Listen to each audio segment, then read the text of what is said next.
right, let's go ahead and start with our Quebec independence movement, also known as our history unit.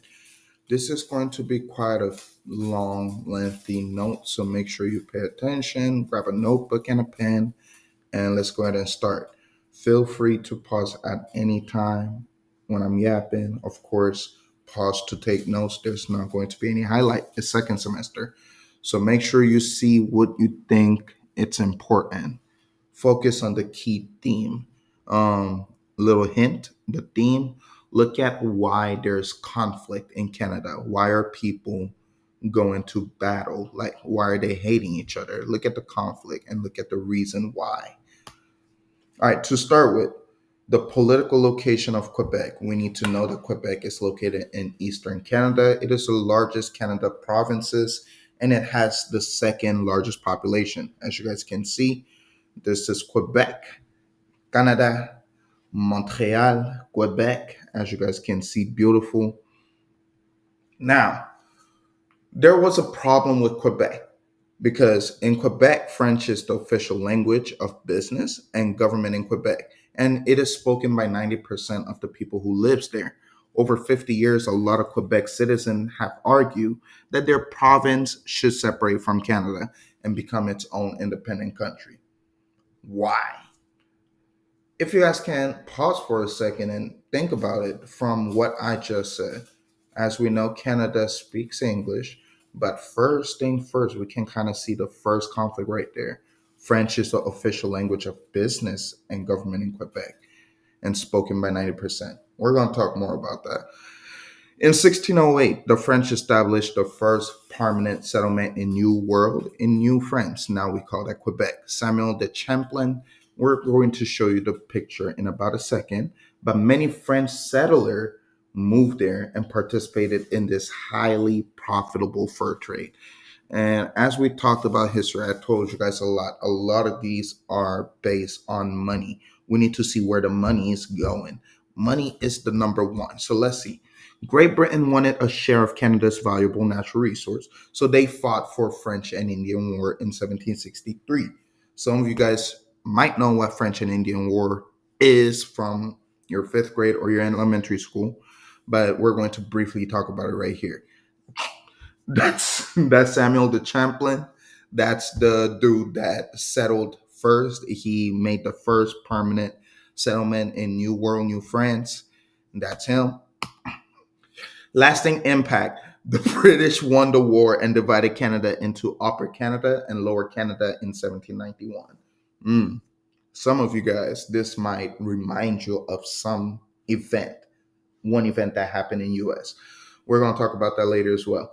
The two colonizing countries still have an impact on Canadian culture and language and religion still today. Like Protestant came from England and Catholic came from France.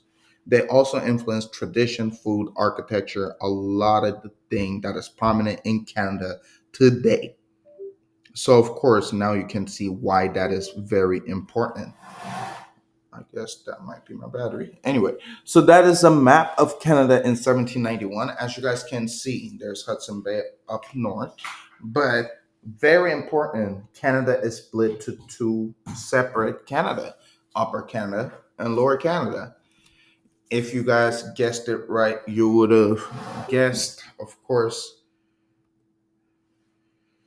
the American Revolution. Yes. In 1837, colonists grew unhappy with British government and began to rebel. So as if you guys didn't know, this was British colony. British owned these people. So in 1837, colonists grew very unhappy with the British government and began to rebel. Great Britain did not want to repeat what happened with the American Revolution. Them Brits were like, remember what happened with them American people? And then we we literally lost the USA. Great Britain set up a government where the Canadian colonists governed themselves except in matter of foreign trade treaties and defense. Now, New County in 1867, the British North American Act created the Dominion of Canada. So Canada was now formed. This meant that Canada was independent, self-governing nation, but still part of the British Empire. And this is going to tie a lot to do with government, which we're going to learn in our next unit. But think about that for a second. Canada is independent, self-governing nation, but still part of British Empire. Quick question for some of you guys. What type of government do you think Canada might have? If you guess parliamentary democracy, you were correct. All right, the new country had four provinces: Quebec, Ontario, New Brunswick, and Nova Scotia. So as you guys can see, the four colony is very similar with certain country that we live in. But let's move on. Now, when we talk about influence, more and more people move from France to Quebec over the years. French became the official language and province and is spoken by 90% of the population. Although Canada was united in 1867, the province of Quebec is still an island of French language and culture within the country. Now, we're going to talk about what we call the francophones. Francophones basically mean French speaking people. I told you guys, language is a very important thing. Fran, you see those French. Go phone. Phones basically mean audio, to talk. French speaking people, that's what francophone mean. So most French Canadian family been living in Quebec for hundreds of years. And of course, French speaking Quebecier, francophone, we're different from English speaking Canadians, which we call them anglophone. Anglo is England. Anglophones, English, Anglo, I said England, English, Anglophone, English speaking Canadian. Now, the majority lived on farm and rarely left their village. Sorry. Most French Canadian were Catholic, while majority of British Canadian were Protestant. Now, one we see a major difference, language. One is French, one is English. Now we see a second difference. One was Catholic, one was Protestant. So difference of language, and now we see difference of religion. So now when it came to change by mid 20th century, Quebec had changed in many ways. Growing population pushed farmland and rural people grew poor. What does rural mean again? Yeah, like, farm, like South Georgia. Rural. Like there's nothing near. People usually farm. Stuff like that. Many had to leave their farm and move to cities. What is other word for cities? Urban. You're correct. Now, their lives were very different now. They stopped going to Catholic churches. They no longer led traditional lifestyle. English was spoken in most cities while French was not. So that was what Quebec City looked like during 1960s. A lot of people said this was not fair because many French Canadian felt that language and culture is going to disappear because for them, French culture was overwhelmed by English and they were tired of feeling like second class citizen in their own country. They're like, yo, I know we speak French, we speak funny, but still, like, we're supposed to be one country and it seems like we're not one country. And that was one of the reasons why they did not want to be with Canada and they wanted to secede. That was a famous quote by Charles de Gaulle: Vive le Québec libre, long live a free Quebec.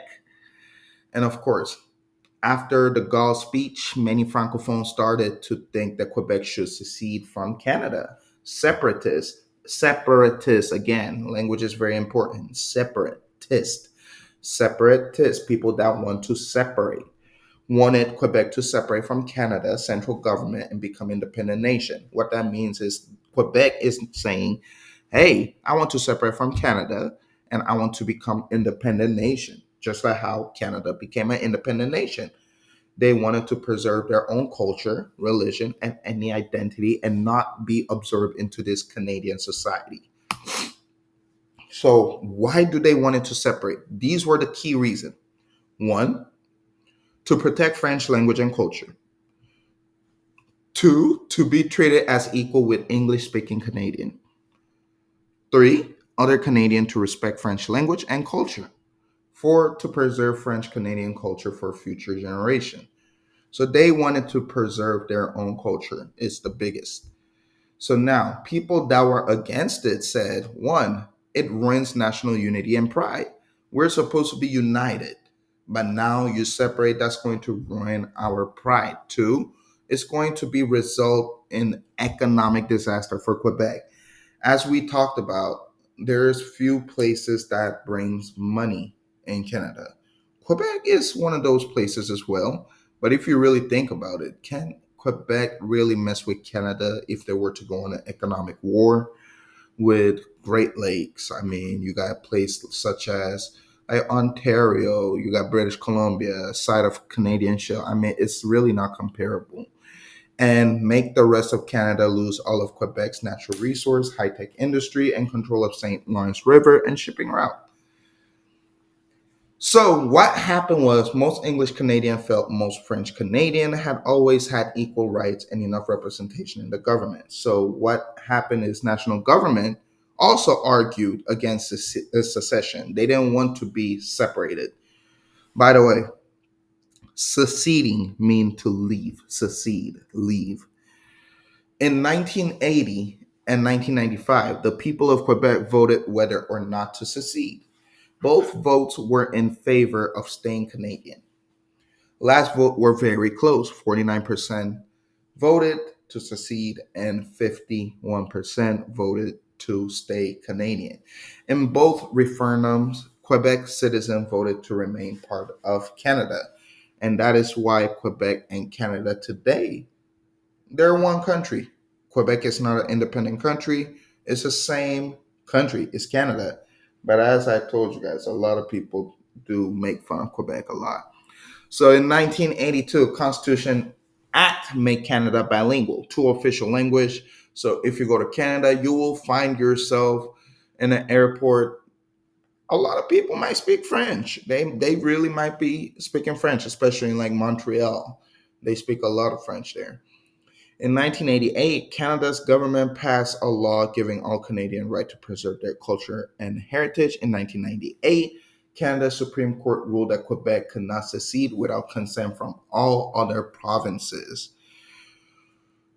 No, Nessie Lely Ekandi Sulahos, born under the list and raised under the rose. So that is what the Quebec saying is. Today, following the unsuccessful referendum, the separatist movement has become weaker and more divided. So the goal of separate Quebec has become harder to achieve because not that many people now agree with it. They find that dumb. It's already one Canada. We're not going to secede anymore. However, in 2016, Brexit was a thing and it kind of gave that separatist movement a hope, but that was never close. It really wasn't close. All right, that was it. I told you guys it was going to be long. Thank you for listening to me yap. If you're done with the notes, have yourself one more, good night nap, because I'm telling you, you guys come back tomorrow, we're going to be back and rolling. Have a good day. I'll see you tomorrow, I think. All right, bye.